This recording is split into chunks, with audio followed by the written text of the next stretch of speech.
Bonjour tout le monde, Fred Bergeron d'Inaxis, j'espère que vous allez bien aujourd'hui. Dans cette vidéo, en fait, je vais rapidement vous montrer comment on fait la mise à jour du microprogramme, ou communément appelé firmware en anglais, d'un contrôleur ICT protégé GX d'Inrail, comme celui qu'on a ici devant nous.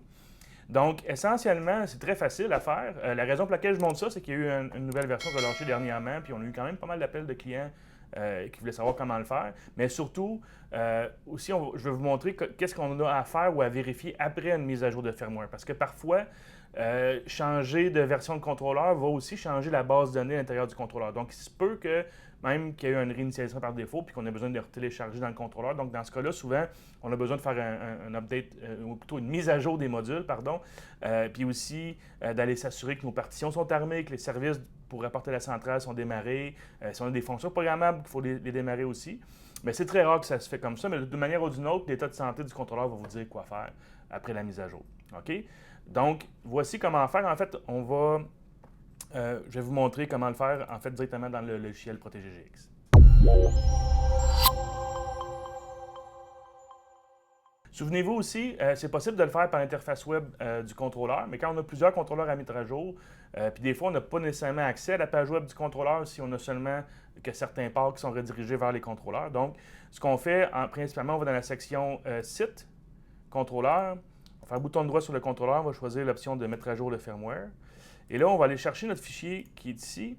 Là, vous voyez que la version que j'ai en ce moment de disponible aujourd'hui, évidemment, si vous regardez la vidéo dans un an, ça ne sera plus cette même version-là, parce que c'était vont relâcher peut-être une à deux fois par année.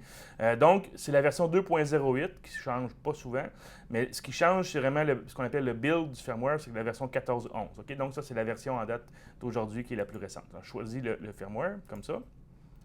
On ouvre. Et puis, vous voyez, on a une liste qui va montrer plusieurs contrôleurs si on a un site avec plusieurs contrôleurs. Vous pouvez choisir de le faire tous en même temps ou de le faire un par un, puis après ça, d'ajuster les petites choses à ajuster après la mise à jour, puis de passer au suivant. OK? Donc, ça fait moins. Le système va t'affecter moins longtemps de votre mise à jour. OK? N'oubliez pas que pendant une mise à jour, les portes vont barrer. Le système va être non fonctionnel pendant environ 5 minutes. OK?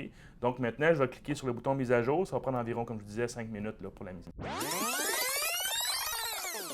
Alors maintenant, vous voyez, on a le résultat que la mise à jour elle a été réussie avec succès. Alors, ça dit mise à jour OK, on peut fermer ça ici.